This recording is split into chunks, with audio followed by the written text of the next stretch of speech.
Assalamualaikum warahmatullahi wabarakatuh. Sebelumnya, minal aidin wal faizin, mohon maaf lahir dan batin. Perkenalkan, kami dari kelompok 4 yang beranggotakan Muhammad Ilham Fajri Husin, Safa Kalista Amani, Eka Wahyuniarti, Tiara Maulidia, dan saya sendiri Intan Julistia. Di sini kami akan membahas mengenai isu-isu politik di dunia dan di Indonesia. Apa sih politik itu? Asal mula kata politik sendiri berasal dari kata polis yang berarti negara kota.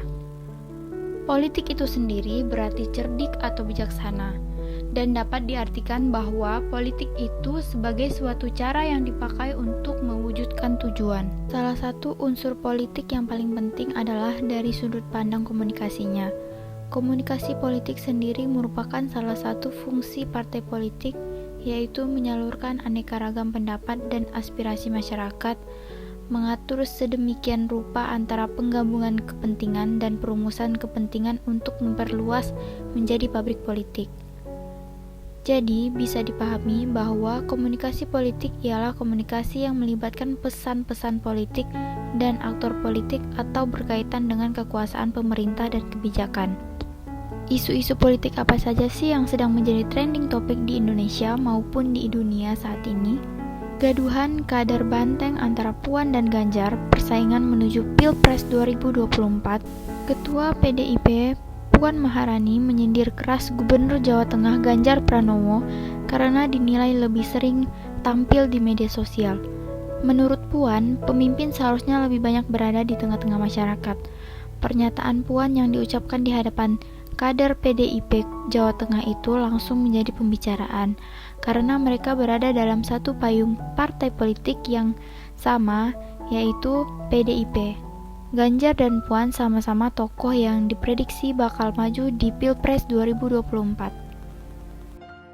Selain itu, media nasional maupun internasional juga membahas mengenai isu politik di dunia yang sedang menjadi trending, yaitu mengenai politik Israel dan masalah Palestina. Berita ini terkait konflik yang terjadi di kota Yerusalem. Konflik ini terus berkepanjangan antara Israel dan juga Palestina. Konflik ini dikarenakan perebutan wilayah dari Israel beranggapan bahwasanya tanah yang mereka tempati merupakan tanah nenek moyang mereka, sedangkan dari pihak Palestina pun juga begitu. Dan isu-isu yang beredar tentu semakin meluas dari isu perebutan wilayah menjadi isu agama. Walaupun tidak semua isu politik yang diberitakan benar dan aktual, media massa dan media sosial digunakan sebagai alat mempersuasi pemilih dan menarik hati masyarakat dengan segala janji-janji manis yang kemudian hanya menjadi sebuah wacana. Peran pers menjadi kekuatan terbesar itu pun telah dirasakan oleh negara-negara barat termasuk di Indonesia.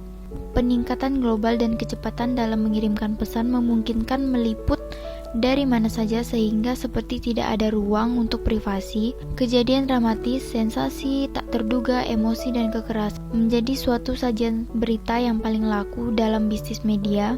Konsekuensi dari liputan media tentang kekerasan politik dalam beberapa tahun terakhir telah menjadi keprihatinan bahwa media telah meningkatkan kemampuannya dalam mempengaruhi perbuatan kebijakan negara. Sekian dari kita.